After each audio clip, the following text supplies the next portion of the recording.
Hello everyone, and thank you for joining our webinar today. First look at a true native operator console for Microsoft Teams. I'm Tony and I'll be your host for this session. Before we get started, just a little housekeeping. This session is being recorded and will be shared with all registrants in the coming days. At the end of the webinar, we'll allow some time for Q&A. Feel free to submit questions at any time throughout the webinar via the questions tab on your GoToWebinar control panel. If we do run out of time to answer your questions, we'll be sure to follow up with you individually. Joining me as our presenter today is Peter Fedarb, Solutions Consultant at Enghouse.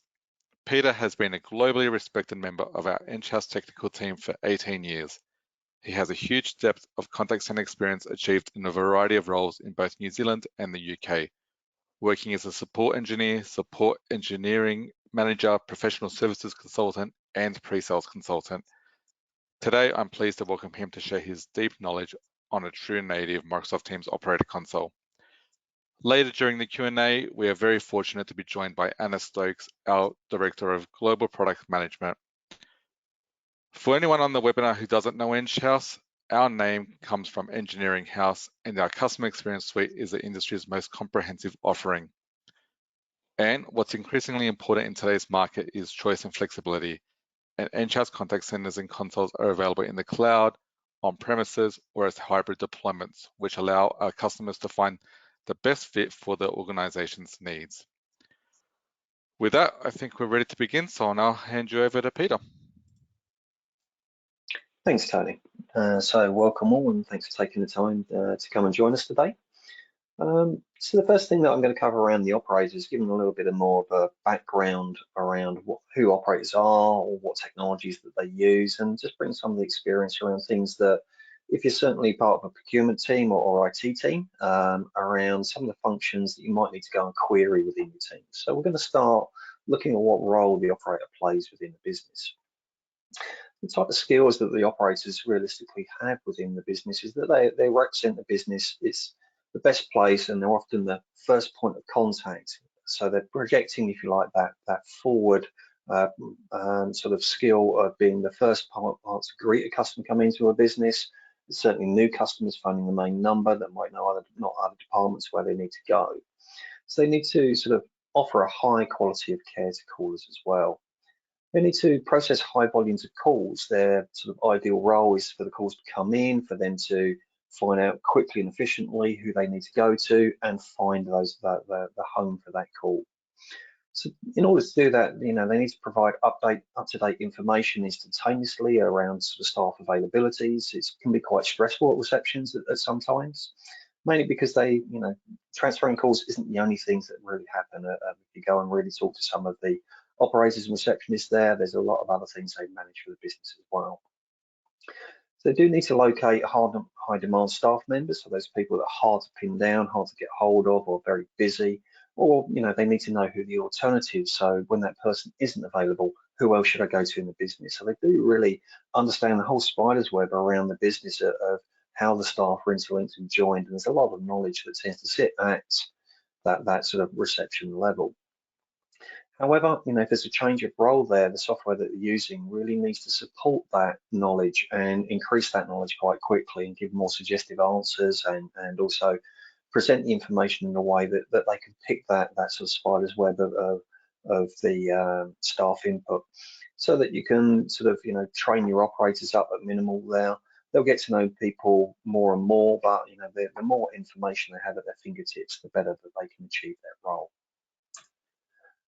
So what do we really need to look at when we're implementing a Teams operator console, or any operator console, to be honest, for any sort of PBX out that way? We tend to sort of see, where I'm living now within the pre-sales role, I'm looking at what customer requirements are.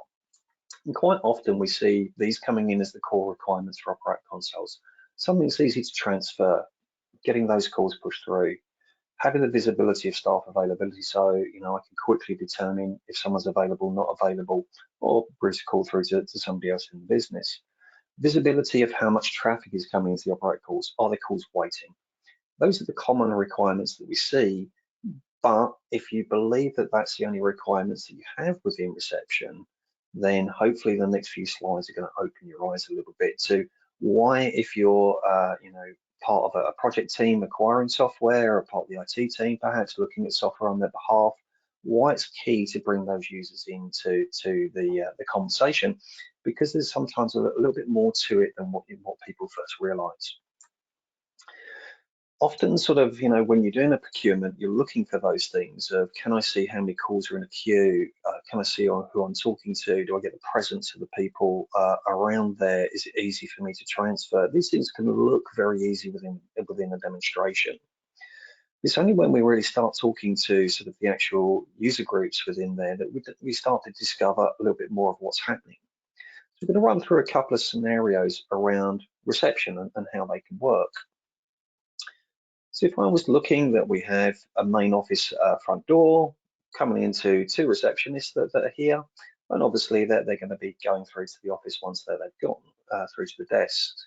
If we were all to walk into this building with a layout of the office that's there, you're going to find most of the footfall traffic that needs meeting and greeting is going to go to the operator on the left. Why? The sofa's on the left where I'm going to go and sit. The door I'm going to walk through is there. Your body will naturally lean to the left-hand side. It does change a little bit, depends on if you've got a very smiley receptionist over this side and she speaks first, you may go to that desk as well.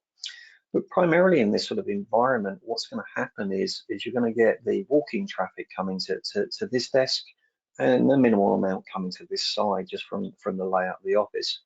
So when these calls are coming through to these users, obviously we want to try to offer the calls to both of them, and that's quite key. So using what we would call more of a demand delivery effect there, where we offer it, it shows it's ringing on both desks, and whoever chooses to answer that call answers that call.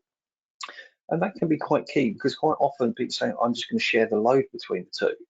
But when there's another workload of footfall traffic coming through to the operator consoles at that point in time, understanding that sharing the load evenly between these two is probably not the right thing to do because we have another imbalance input coming through this way as well.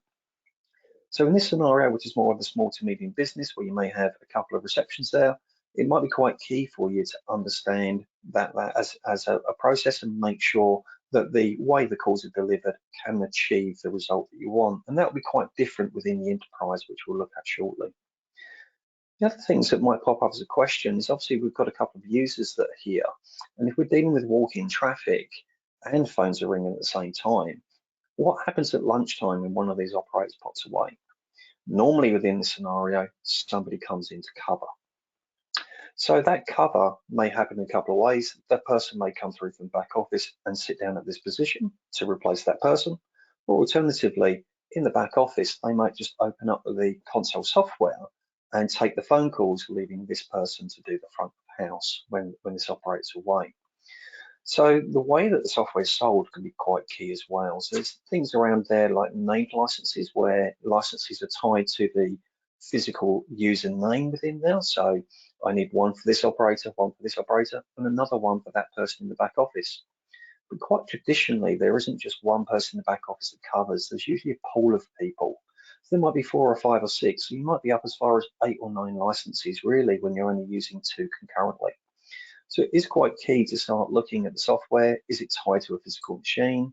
Is it tied to a name license? Is it tied to a particular person? With concurrency, and that's how we do our licensing model there, that we sort of just license. You can have this installed on every machine in the business if you like. You can build them all as an operator if you like, and you're just limited to the maximum number of licenses. So if you bought 2, you can run 2 across any machines in the businesses there, and that gives you the flexibility around your operator console presentation. So if you're definitely looking at anything that is tied to a machine or tied to a particular user, just make sure that those scenarios are covered in the back there as well. One of the other things that can be quite key is about sharing information.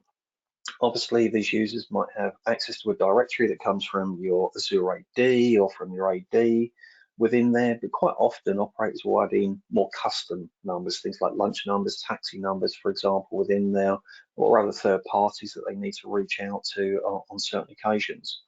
So it's around about, are the directories shared between these machines, or do we need to go and put the input? Are they using a centralized directory? Because the more duplication of that input, the more chance of error. Therefore, using the shared resource is the most effective way to do it. So there are some key things around directory requirements, about working practices around sort of lunch cover, maybe perhaps out of hours cover, that need to be addressed within those scenarios. If I was to pop through to something more of an enterprise grade level operator, this is typically, think about walking into your local hospital, for example.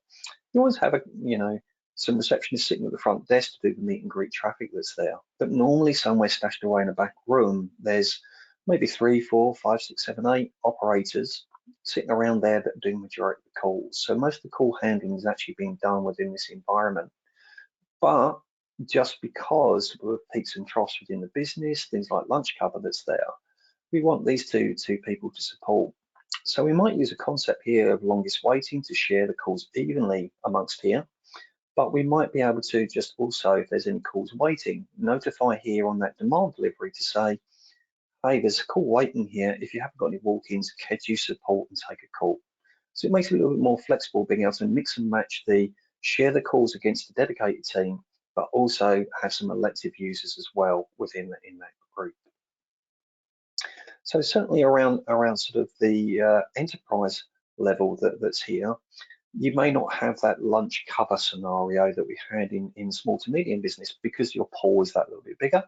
But even if you do, the concurrency around licenses and types of machines is also sometimes quite key. Because we've had things like COVID and those sorts of things, that work from home and a bit of life balance that has come into that one, these sort of people that used to be in this back room may not want to be in that back room anymore. If they're not really down to do the front of house, they might be able to work from home. Therefore, in today's question is, can I work remotely? A lot of operators during COVID found that they were being tied to being to the office, and some of the technology that they were using wasn't transportable to being a home working solution. Therefore, that can also be quite key there. Some of the other scenarios that might be going on is you may sort of have essential operators that are servicing multiple sites, so people calling in from different numbers. That might be, a different reaction for the operators. Perhaps, it's a different brand name that they're announcing on behalf of. There might be a case of different directories that they might use to search. So being able to tag, site A's number and site B's number can also be quite important within this as well. Sometimes you're working in more enterprises that one of the most common things is the staff attrition. When you're back office users, you've got a high rate of leavers and joiners. Within a larger business is quite common that's there. So if you're thinking about these sort of enterprise operators that have that scale of operators, you may have 2,000 or 3,000 people in the back office. Therefore, if I call in for somebody that's actually left the business there, it's quite key for these operators to have who is the replacement for that person. Because in our previous scenario, in a small to medium business that may have sort of, 200 to 500, maybe 1,000 people within there, the operators will probably know people by name, by face, and who replaced them. But when you get up to this sort of scale here, you do walk into a slightly different problem of understanding, okay, who's that person's replacement? You're not going to be able to remember everybody en masse.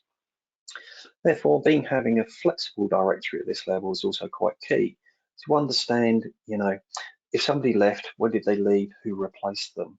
Therefore, when I look at that directory, when someone looks for John Smith, I can see Bob's the replacement.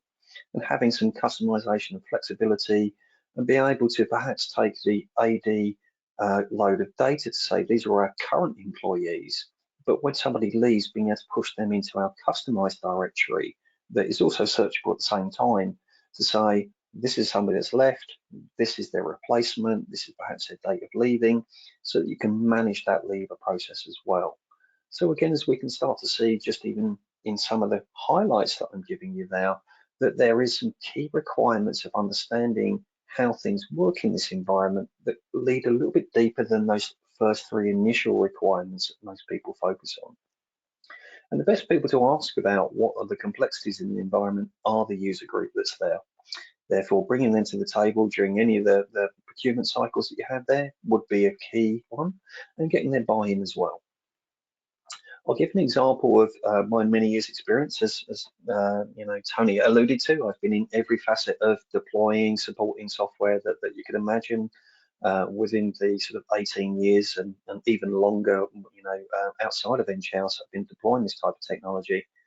I'll give you a scenario that there was a CEO that came in through the back door because when he procured the software for the ladies that sat at the front reception, he didn't do a very good job on it. He didn't involve them. They got something they weren't happy with. They were under a lot of stress. They were busy people, and he made a change to something that they weren't quite happy with. He resulted to coming in the back door because every time he came through the front door, he had to walk past these ladies, so he got those grumbles on a morning, every morning. Therefore, making that choice, if you feel like you want to walk past the people that you may not have made the right choices for without involving them every morning, it's something that you may have to put up for a long time. So certainly making sure that these people are able to do the complex job that they do that can be quite stressful is a key thing.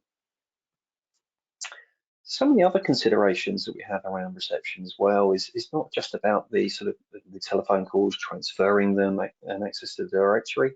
Sometimes there's other requirements, things like call recording. So if you think of places like hospitals and other technologies, there might be some threatening calls that come in there. You do get weird and wonderful people in the world that want to phone the local hospital up and make a bomb threat. So do they need to be recorded? Is there any legal adherence that's coming through there? Any regulatory, because it's coming through reception, being transferred into the back office, do you need to record that portion of the call as well?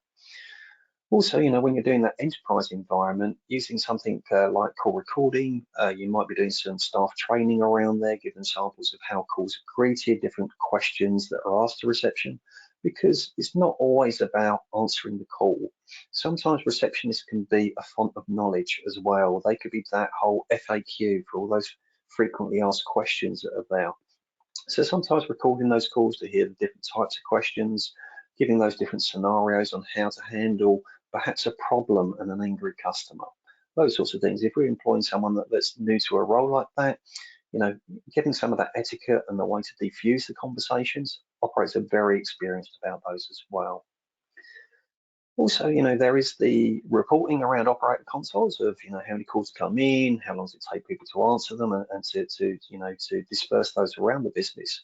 But there might be some follow-on requirements that there. You might want to look at that call journey reporting as well. So, from it leaving the operator console, where does it go to the back office of the business? Is it then being transferred further and further and further? So there's other complementary call reporting software that can be sold around in the Teams environment to give you a better picture from when it comes into that front door.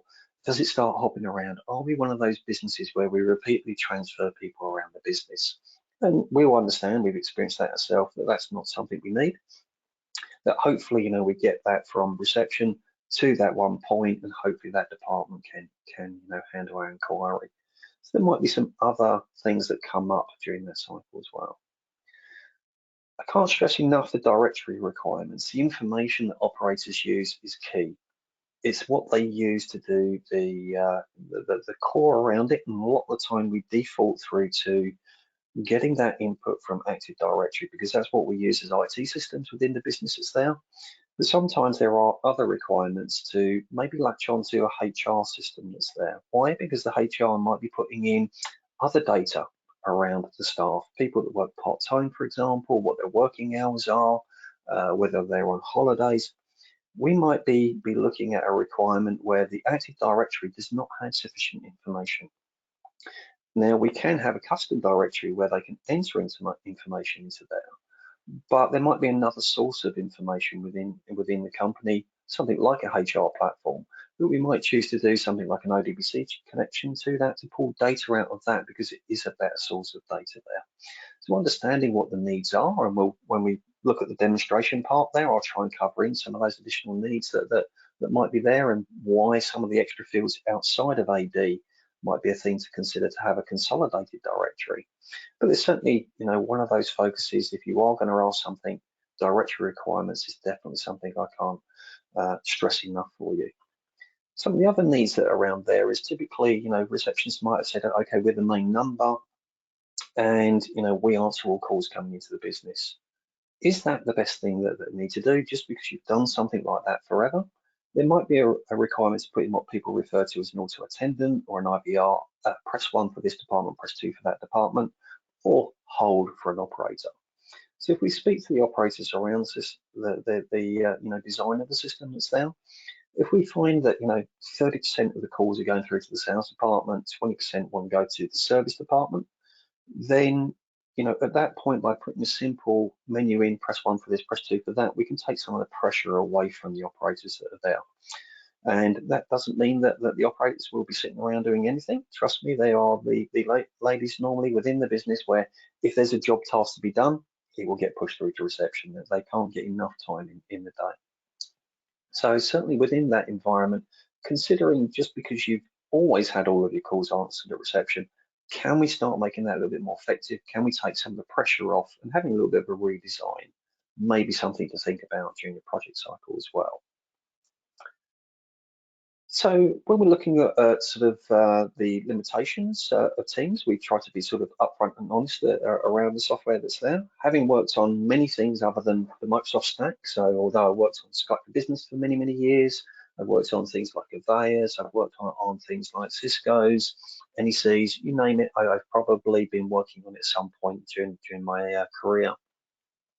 So certainly one of the things that was quite useful within Skype for Business days was that the operators directly from their application could have a chat with an internal user, so they could use a chat straight from the operator consoles. It is a weakness in the APIs for Teams currently, and they are maturing, so this will start to change.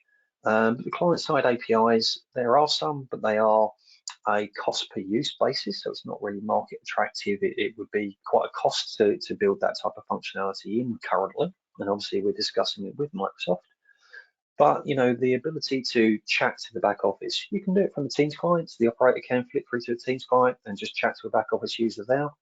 But in the Skype for Business days, we could have just done that directly, and that would have been obviously a benefit.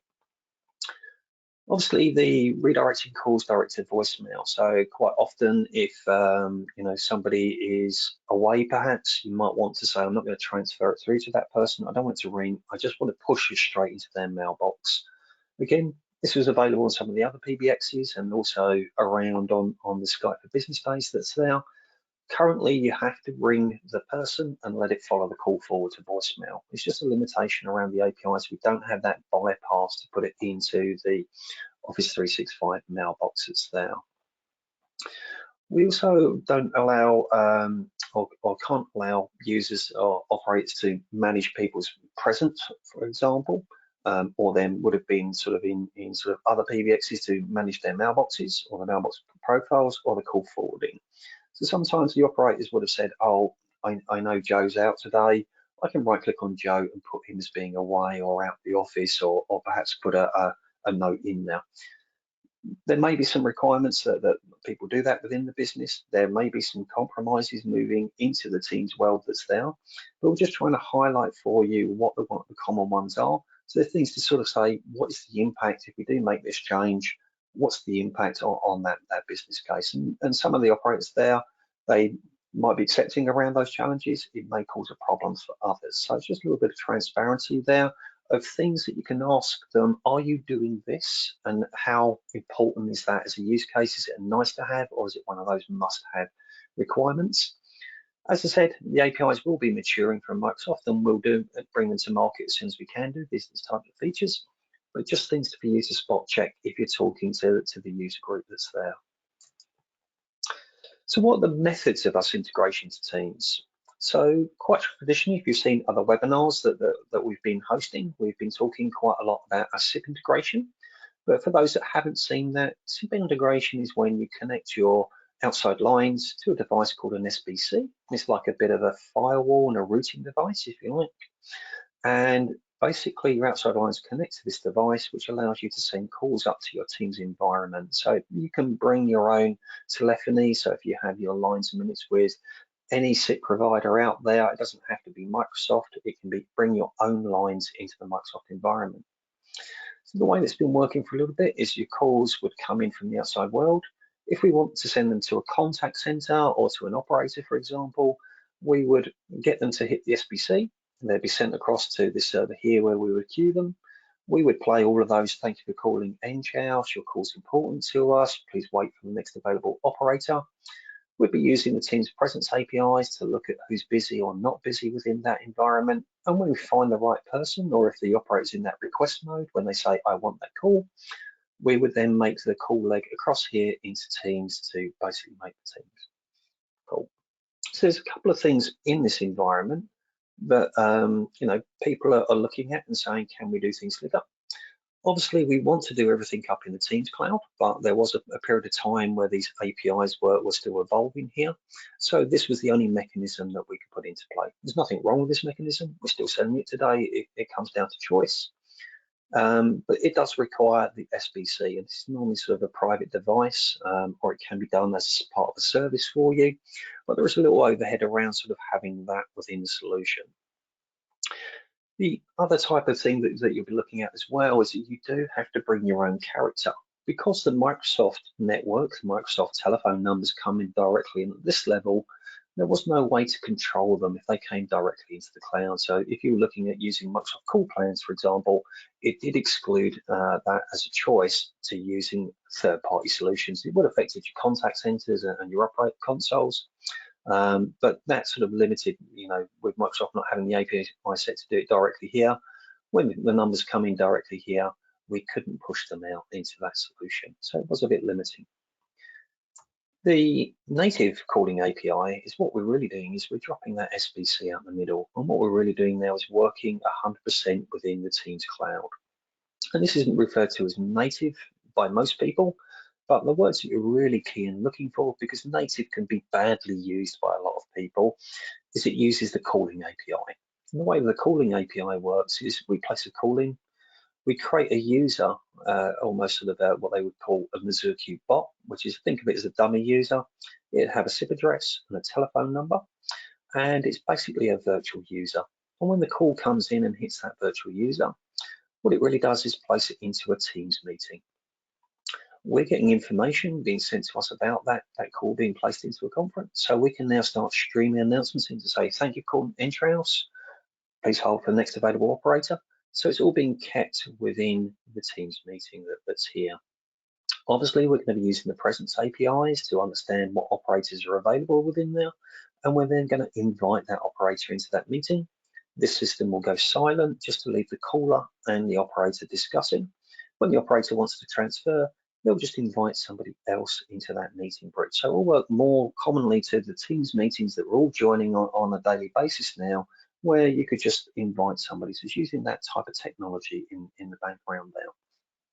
So from the aesthetics, there were some challenges on these APIs that were maturing. There was a bit more of a difference between sort of what we could offer on the current SIP integration to the native calling. It's now got to the point now where they're probably, I would say, 90 to 95% parity around the feature sets.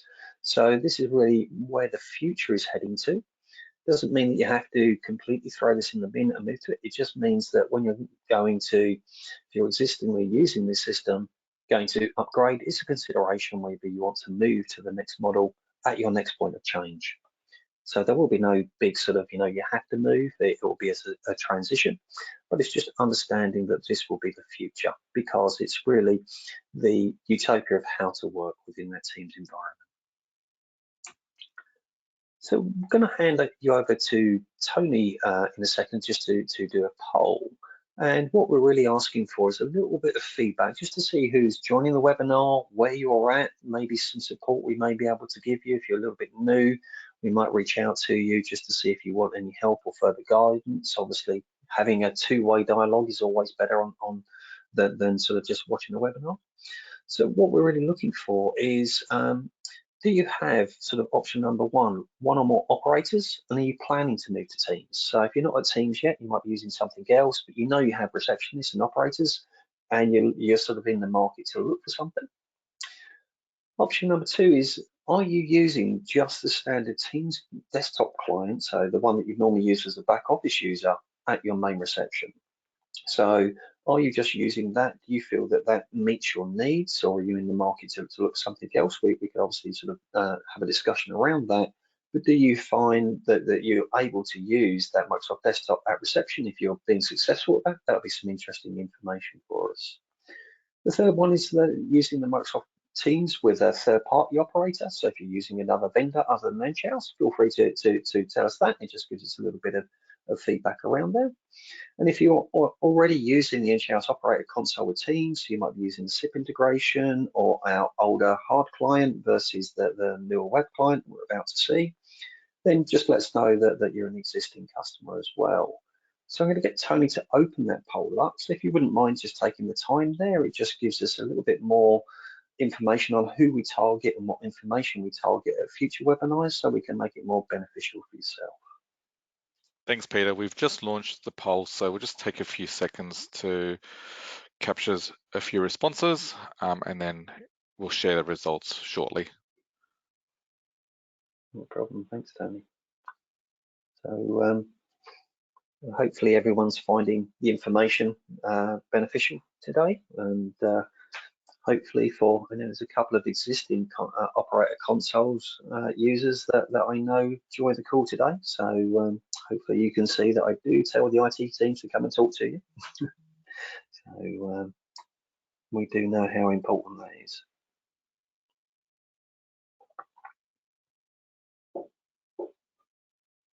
How are we doing for results there, Tony?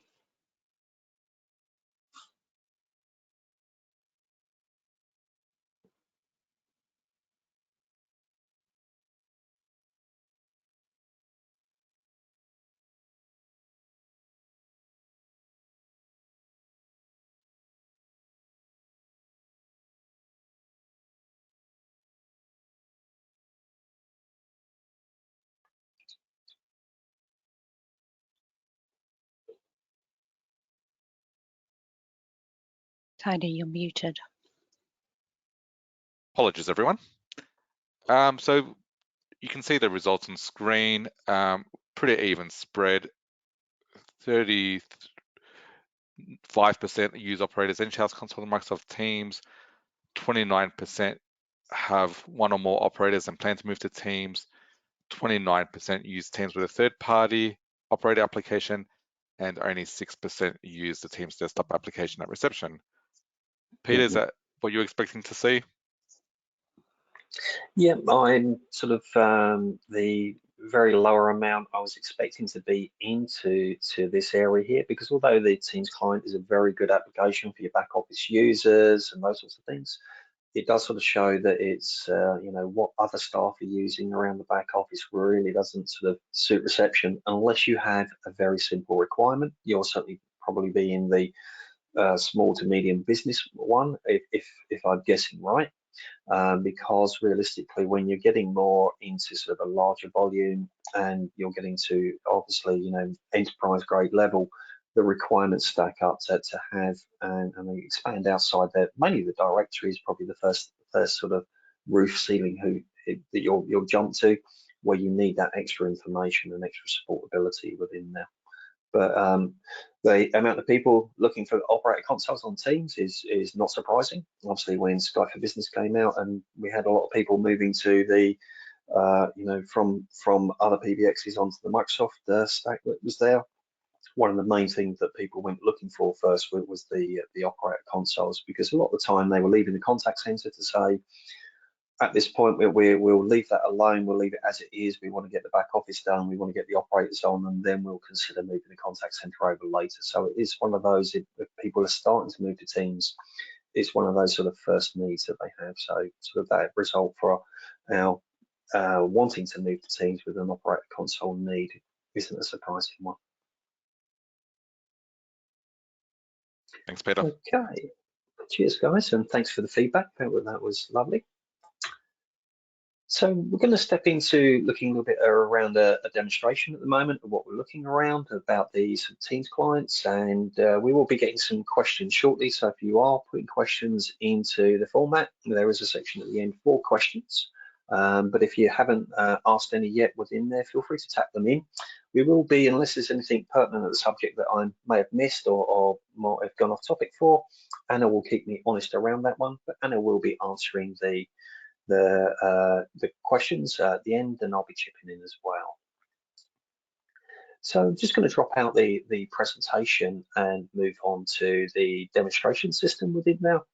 So really what we're looking at within the sort of Teams environment that's here is that we can have a standard Teams client, but also within the system we can put in and add in an extra icon in here for our touchpoint client.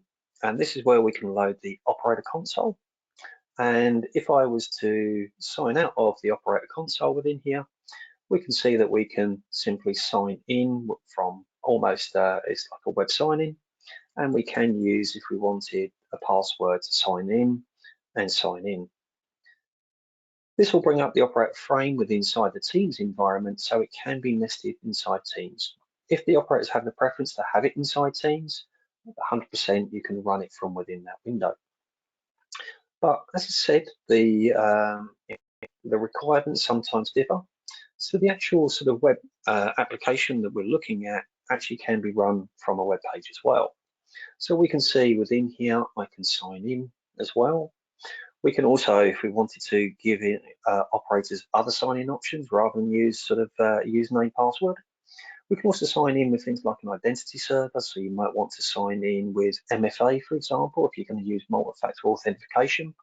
You might want to sign in with a Teams login or Windows single sign-on. There's a few different ways of automating that sign-in process, so you don't need the user input at all, or whether or not you want a more secure input into it.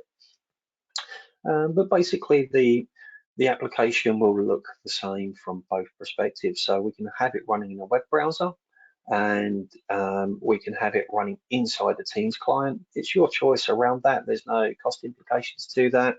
The actual sort of publishing the application within Microsoft only takes a few minutes if you want it nested inside the Teams environment that's there. So from sort of inside the application, so once we're into the Teams window within here, we have a layout. Now I did bring out the layout earlier, and just to sort of confirm that it does meet those core requirements that we were looking at earlier. We can see the queue calls queuing here, and this is where we'll see a list of the calls waiting stacking up on the system. What's quite key to operators here is while I'm dealing with somebody, I need to see how long the things are waiting. Do I need to hurry along the call that I'm talking to get to the next one that's waiting in the queue? Or can I take my time to be more pleasant, more customer centric, and there's nothing waiting so I can spend some more time to do that? Obviously, we sort of do some things. We color the calls when they come in, as you'll see. As they wait longer, they'll change colors. So it's giving that visual impression that things are waiting longer within the system.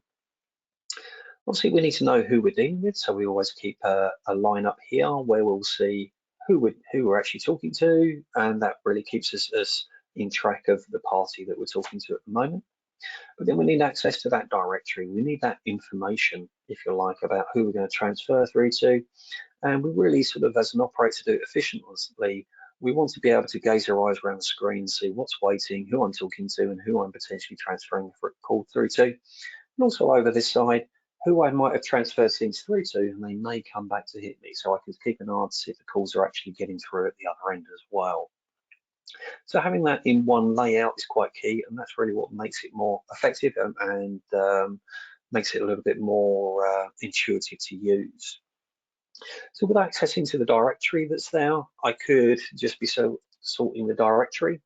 I can type in, for example, demo. As I type more in, we can see that at that point in time that the information is changing. We're removing selections down to pick up different keywords. Once I select on an entry within there, we can see that we've got all the typical things you'd expect to see around the contact details that are there, but also things like job title, office location, all of those AD entries that we're pulling in. However, I did mention before the directory is important, and sometimes having a supplement to this base information here could be key to the receptionist as well. So I have a couple of use cases here where I put some custom data into the system. So it might be that they work in a certain line of business. So I've put in EICC in here for our Enghouse Interactive Communication Center. So basically, if I type EICC within here, they'll be listed as one of those people. So I might find people by product. That might be a quick way to search them. Some other use cases, when we also used to go to the office, sometimes parking became a problem and people used to block people in. having car registrations for sometimes, because the receptionist would be the person who'd go and say, somebody blocked me in, whose car it is, I need to find that out. Sometimes that was a use case around there. Obviously, if you're going to transfer and someone's asking to speak to, a manager or a director within the business that's there, that you may not want to transfer calls through to that person. So if they should be being put through to a PA, who's the PA that I should be looking for within there? So having some reference to an alternative member of staff, or perhaps, if that's, somebody within the team there, you might have a list of other people that you could search within there. There's other ways of doing that. There might be some information around this person. They might be, perhaps their HR system. You might have their homepage with more further information and details that they might want to pop out to. It could be a case that this person's left and who's replaced them. So we can see here this has been replaced by Dave Dobbin. He's a better singer than Demo Dave. Demo Dave's not great, but Dave Dobbin, better music. We also have some additional notes in here that Dave doesn't work on Fridays and Mondays. So there are the key notes information that might be some free text that's there as well. So this is where I say that directories can sometimes be key, because I can probably guarantee you at most receptions, one of these use cases around secretaries or PAs come up. The thing around sort of replacements will definitely be, in larger organizations, that's certainly more of a problem. And certainly with the ways that people work at the moment, where, we've got a little bit more, not everybody works Monday to Friday, 9 to 5 these days. We do a little bit more flexible working. We're a bit more accommodating in this day and age. And sometimes having working pattern information or additional notes about that person can be sometimes key. And this is where I said about the directories. There may be some additional things, certainly that won't be within that Azure AD, unless you start to add some custom attributes into it. So having that information at hand is a good use. But obviously, if you're working with a larger organization, sometimes there may be multiple results that come back within the system. So for example, if I type in demo within here, I've got lots of things on my demo system labeled demo. Why? Because it's the demo system. So if I want to narrow my field a little bit, we might want to be able to group some of these users together. So I might have to, want to have a look at who's in the sales team. I can see who's in the sales team, who's available, who's not available. I'm picking up that team's presence, the yellow aways, the greens available, the offlines, who's in and who's about. So we do have, a contact page that's within here. This is where I can come to manage this type of stuff if I want to build different groups. So I've got my groups down the left-hand side. If I want to have a look at the queues here, so if I want to transfer to the sales team or service team, what are their queues like? Well, this one's in day mode, this one's already shut, they've gone home, it's in night mode. I know what's going on there.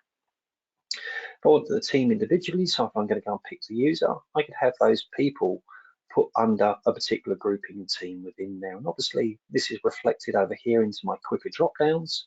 But if I want to manage and play about with it, I just come over this side.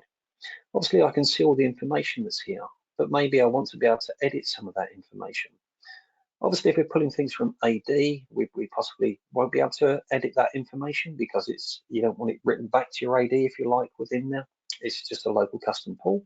But if we're using more of a customizable directory, then we might add in those custom fields. So if I want to change the products into, from EIC to QMS, as an operator, I should have the power to customize the directory and add entries that are in there. So giving them the power to do that, maybe that's control to one operator. The security is very flexible that you can empower one or everybody or groups of people to do that. It's entirely up to you on how you want to do it. Having the availability around alternate numbers is also a key thing. Having things like where people are on the go, a lot of people out of the office, can I transfer through to a mobile? Do I have their office number within there? Those sorts of multiple mobile numbers are always good. Obviously, front of house also deals with other things though. Quite often, be asked to call a taxi, or can I order the lunches for the meeting today? So I've got my example within here of having some custom entries. I can call the taxi drivers. Obviously, they always say it's 10 minutes and don't believe them. It's just a little hint to anybody new there that don't tell the person it's going to be 10 minutes because they never keep their word on that one. Or perhaps we're going to call those lunches up and I need to know what time that cafe's open till and what's our corporate account so I can order that and get it brought through to the office without getting all those awkward questions. Do I have a credit card? Who's paying for it, for example? So having third-party information in here is quite key as well. Obviously, within any of the these sort of scenarios that we're talking about, we can always just free text type numbers in to call. So I don't have to have things in the directory. I can always just have a number that I want to call. So obviously, from here, where I'm mainly going to live in my main screen, I can just type in at any point in time any number. We can see that it formats that.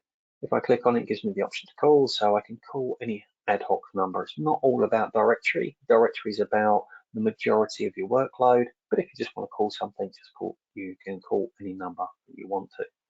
Obviously, you could update that into your directory, and quite often, sometimes you'll get people calling from internally within the business and said, "Hey, you transferred someone through to me this morning. Who was that person? Do you have their number?" They didn't take a note of it, or might have lost the notes that they had. So the operators do have a call history. They obviously have reporting behind the scenes as well, so that they can have a full list of all the telephone numbers that they spoke to, and they get the option to call it. Deleting it just deletes it out of their history. It doesn't delete it out of reporting. That will still be kept within the system. But if I want to call any of those numbers back or pass them through to the back office, I can do. I can see exactly who called in, what time they called in, how did they get to me? Was it a direct call, an internal operator call, or what destination did I transfer it through to? So if that person called 2 or 3 times, I can definitely look at where I've sent that call as well. So the operator console does have the directory information. It does have the ease of use, and we'll see this in live action in a little second. We're just going to jump into this queue tabs, just about management information. Obviously, I want to know how well we're performing. Are we doing well? Are we doing bad? This might be done by an operator manager, but it could be done by the operators themselves. I can see each one of my individual lines coming into the business. So I've got an example here of a main 0800 number, a free phone number that's coming in as our main number. And then I've got an example of an internal that staff are calling within now. I might choose to prioritize those so that these callers go first, so we can do things like VIP lines. Those call routing decisions might need to be made within your business. So having things like VIP or internal numbers so that you service your external customers first is entirely up to you on how we do that configuration. But in real time, I can see my calls waiting in a queue, just like I can see them here, but I can see more individually on each queue how long they've been waiting. We can set things like service level to trying to achieve answering all calls within 30 seconds, for example. We can set those times to make sure that you're meeting a customer promise and your SLA. How many calls do we get today? How many have we lost? Did we lose any? What's the average speed of answer, of course, within the system? And then things like average handling time. How long does it take me to speed of answer is from the sort of them coming into the system to getting their very first hello. And then also the handling time, how long does it take me to transfer it through to somebody else or to handle that inquiry and complete that inquiry if it's just me giving out some information. So all of that is available, but obviously there's other things that happen within that environment. It's the main number, it's daytime, it's an emergency. The fire alarm's going. I need to put that into emergency mode. So I can have on this right hand panel, I can click on the day mode there and say I want to override that. I want to put it into emergency mode, change that. That can then do whatever we decide the emergency mode to do, perhaps playing a message or even transferring the call to another remote site, to a mobile phone, another destination. All of those different work patterns can be put into the system. But also we could have things for unattended, perhaps if everybody's out of the reception, everyone goes to lunch, we've got one, it can transfer through to a response group in the back office or to any other destination you want. You might have some marketing messages that you put up. All these different modes can be done so at the fingertips or by schedule and by holiday events as well. Bring these different ways of working into line. And they can also be controlled and overridden by the operators if you give them the power to do so. So let's have a little bit of a look around the operator console in live action there. We'll do a little bit of a demonstration around there. So I'm just going to make a call into the demo system. So I'll just fire that in from the mobile. I do have a choice menu on the front that says what service do I want. So I'm just going to select the operator console. So what we can see at the moment is that I've logged into the system up top here. and we can see that the operator core is in the queue. So I'm working more in the mode of fastest finger first, where we were looking at small to medium enterprise, small to medium business model, where we want to sort of select when we want to answer that. So I can request the call from here or double click on it here, either or do the same thing. It will bring the call through to me. So we can see it's ringing through as a Teams call. We know it's Teams because my Teams has popped up within there. And it's 100% a Teams call within the system. So we're connected at this point in time. So I can see that I'm connected to Demo P. It's recognized my telephone number, my mobile number, and it's saying it's my demo account. You can see the call wait time. It says here it's bringing through some information from the directory. I'm a troublemaker for sure. And if I want to, I can add my own notes that will live with the calls. If I transfer this off and it comes back to me, then those notes will reappear. So I'm going to say looking for Dave. So that's who I'm asking for. So the operator, if it comes back to them, they know who they were trying to transfer off to. We can immediately see it's taken my mobile number and it's taken me to this group here called recent transfers. So what it's doing is it's taking my mobile number, looking through the history of when I've come into the system before and suggesting these are people that you've been transferred to previously. So someone says, oh, I'm looking for Dave, and then it's bringing Dave straight into view without me typing. So if you've got a person that calls in and regularly goes through to the same type of people, that information will speed up the intelligence around the operator just saying, I don't need to type anything, the info's there for those repeat callers. Obviously within the system, if I drop back out of that one, we've got Dave sitting there as away. So I've got Dave here. We can see I've just activated Dave, so he's gone from being away to available. We can see that his available state here and available state here match. If I change to busy, we can see that it's picking up busy. So as this user's status changes, if he sort of doesn't move his mouse, it will go into an away state. We can see that being reflected quite easily within the system there. So it's tracking that presence and availability. So we can see that Dave's now available. So if I wanted to transfer through to Dave, I've got some options straight away here. I can consult with transfer or I can direct transfer. Now, operators will do it normally one of one ways by default and the other way occasionally. A direct transfer is where I don't really talk to Dave. I just fire the call off to Dave. So if I do a direct transfer now, we can see it drops me out the call. It's firing it through to Dave. I can see it is ringing at Dave at that point in time. So if we jump through to my other machine, we can see Dave's got a call ringing down the bottom here. So that call's been successfully transferred through. However, Dave didn't answer. He said it was available. It looked like he was there, but didn't pick the phone up. So it's recalled back now, back round to the call, because we as an operator need to rehandle this. So I can pull that back out the queue. I'll bring that back through to me. I can obviously answer that call again, speak to the person. Oh, okay, you were looking for Dave. I know where you were going. Yeah, Dave is not available. Would you like me to try again? Those type of things. So if you're doing that blind transfer and the voicemail's not kicking in for that user, it can be pulled back for rehandling at the operator console. We can also put calls on hold, or we can talk to them. We can park calls to leave them over here and pull them back when we want to.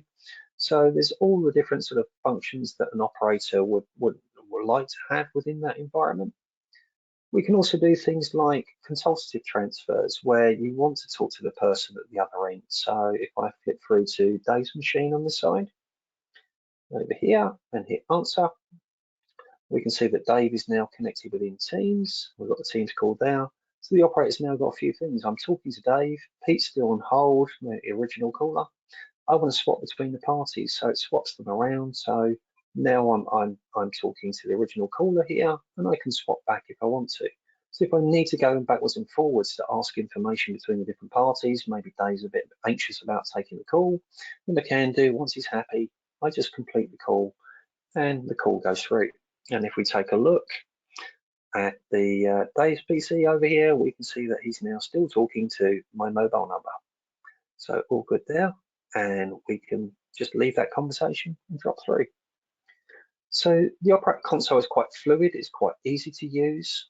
If I want to change the way that I work, I can always go into logging out of the queues up the top here. When I log in, I can choose the way that I work. Am I going to be the demand delivery, the I want to be fastest finger first, and I want to share it evenly amongst all of them. We can actually build all these different ways of working, making them available to your team, and they can choose appropriately to do that. So again, this is about flexibility. So I hope that gives you an idea around the operator console, seeing what it looks like within the team's environment that's there. But what we may do is just drop back to questions now, just because I've been talking for a while and we're running through time. So I'm just wondering if we pop into this section here. I'm just wondering, guys, have we got any other questions currently? We do have a couple, Pete. So the first one is, what are the current limitations of using the new API model over the SIP integration? So look, it's probably best if we start with talking about the benefits of moving across to native, and they are quite simple to cover. You're really looking at the ability to use Microsoft calling plans, which are unavailable in the SIP environment today, and the removal of the cost associated with the SBC and the architecture. So that would be the reasons why you'd move across. The main limitations is the feature gaps within the Graph APIs today. So our SIP integration is incredibly feature rich. So it would be best to speak with your partner manager, and we can discuss the specific features that matter to you and your business. And then we can ensure that if you do want to move across to native, that your move will be successful. So we can cover that off with you for your individual needs and requirements.